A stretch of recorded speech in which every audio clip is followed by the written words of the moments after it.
If you need some really cheap and effective lighting in your garden or outdoor space, upcycling items you already have in your home may prove more cost effective, better for the environment and more magical than the solar LED alternatives on the market. These could also be painted as individual works of art if you have some time and some glass paint handy. They are not recommended for indoor use and should not be burned outdoors unsupervised. To make these rather fetching lanterns, you'll need some medium-sized glass jars, some craft wire, some washed pebbles, glass beads or sand would also work, and if you're using LED candles you can be even more creative. You're also going to need some pliers, some wire snips, and a steel bracket or similar to hang it from. The last thing you're going to need is some S-shaped hooks at least 2.5 inches long.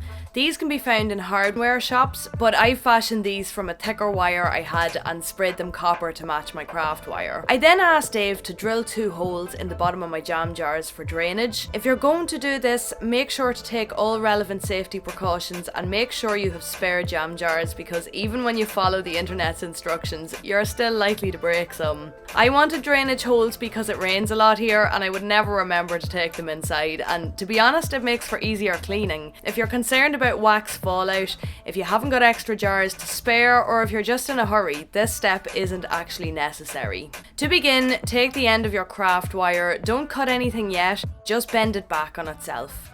Then take the pliers and give it a few twists to form a loop. Place this loop on the neck of the jar and hold it with your thumb. Wrap the craft wire 2 or 3 times around the neck of the jar and then catch that under your thumb along with the loop you're already holding. Then measure your handle. It should leave a minimum drop of 3.5 inches between the S-shaped hook it will hang on and the top of the jar.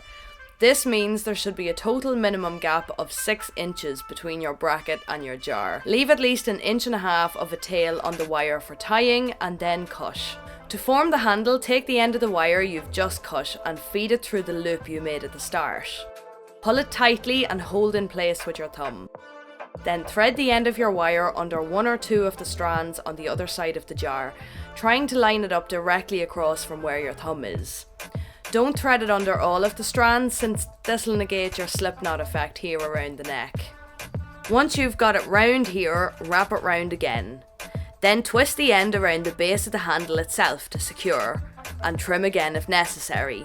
Then carefully slip your pebbles into the jar and put in your tea light candle. If you're using real candles like I am, check how evenly your candle is sitting on the stones.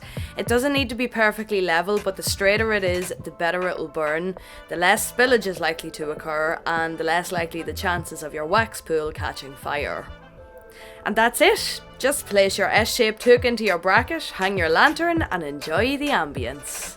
I hope you enjoyed this tutorial. If you'd like to see more craft tutorials, or if you've made some lanterns of your own, drop it in the comments, I'd love to hear from you.